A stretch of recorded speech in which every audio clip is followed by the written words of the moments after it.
মসজিদে যখন ঢুকবেন ডান পা দিয়ে ঢুকবেন আর দোয়া পড়বেন আউযু বিল্লাহিল আযীম ওয়া বিওয়াজহিল কারীম ওয়া সুলতানিহিল কদীম মিনাশ শাইতানির রাজীম। বিষ্ণু ইসলাম বললেন, যে ব্যক্তি মসজিদে ঢোকার সময় এই দোয়াটা পড়বে, শয়তান আফসোস শুরু করে, সে বলে হায় হায়, আজকের দিনের জন্য, সারা দিনের জন্য তো তুই আমার ওয়াসওয়াসা থেকে বেঁচে। আসসালামু আলাইকুম। আজকে আপনাদের মাঝে শেয়ার করব ঐতিহ্যবাহী শুটকি মাছ চচ্চড়ি। তো এখানে দেখতে পাচ্ছেন শুটকি মাছ চচ্চড়ির জন্য পুঁই শাকটা কেটে নিয়েছি, পেঁয়াজ, মরিচ, আলু সব কিছু। এখন আমি পেঁয়াজ মরিচটাকে ভালো করে ধুয়ে নিব। তেল গরম হয়ে গেলে তেলে দিয়ে একটু ভেজে নিব।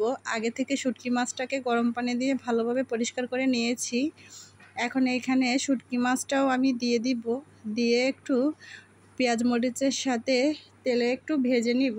ভাজা হয়ে গেলে আমি এইখানে হলুদ গুঁড়া, লবণ, ধনিয়া গুঁড়া দিয়ে কিছুক্ষণ ভালোভাবে সবগুলো উপকরণ একসাথে মিশিয়ে লাল লাল করে ভেজে নিব। নেওয়া হয়ে গেলে আমি তারপরে শাকগুলোকে, পুঁই শাকের ডাঁটা আছে, আলু ভালোভাবে ধুয়ে নিয়েছি, ওইটা মাছের সাথে দিয়ে কিছুক্ষণ নেড়ে চেড়ে নিব তেলের উপর।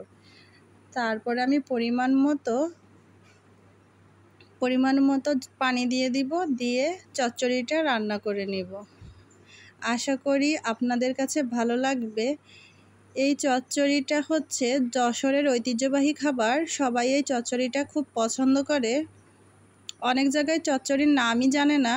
যাই হোক, তো আমাদের ওই যশোরের ঐতিহ্যবাহী শুটকি মাছ দিয়ে পুঁই শাক চচ্চড়ি আপনাদের কেমন লেগেছে আমার ভিডিওটা কমেন্ট করে জানাবেন, আর বেশি বেশি করে শেয়ার করবেন।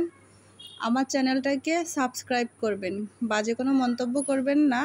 আপনারা যদি এই নিয়মটা ফলো করে বাসায় রান্না করুন, আশা করি আপনার রান্নার প্রশংসা সবাই করবে। ভালো লাগলে কমেন্ট করে জানাবেন। আসসালামু আলাইকুম। আল্লাহ, তুমি আমার গুনাহগার উম্মতকে বাঁচাও। এই দুনিয়ার বুকে রব্বুল আলামিন সব নবীকে একটা করে দাওয়া মুস্তাজাবা দিয়েছেন, মানে যে দোয়া করলে কবুল হয়ে যায় সাথে সাথেই। দুনিয়ার সব নবীরা ওই দোয়াটা দুনিয়ায় করে ফেলেছে। বিশ্বনবী বলবেন, আল্লাহ, ওই স্পেশাল দোয়াটা দুনিয়াতে করি নাই, আজকে আমি তোমার দরবারে দাঁড়িয়ে কিয়ামতের দিন ওই দোয়াটা করছি। আল্লাহ, আমার যে উম্মতের হৃদয়ে যাররা পরিমাণ ঈমান আছে, আমার একটা উম্মতকেও তুমি জাহান্নামে ঢুকাতে পারবা না।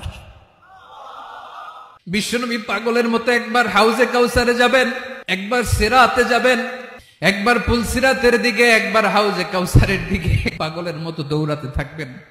তার কোন গুনাহগার উম্মত যাতে জাহান্নামে ঢুকে না যায়।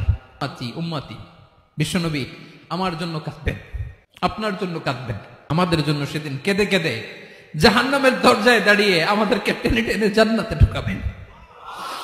আল্লাহ পাক বলছেন, সারা দুনিয়ার সমান গুনাহও যদি সে করে ফেলে, আসমানের সমানও গুনাহ করে ফেলে, খালি তওবা করে ফিরে আল্লাহকে বলবে আস্তাগফিরুল্লাহ আল্লাযী লা ইলাহা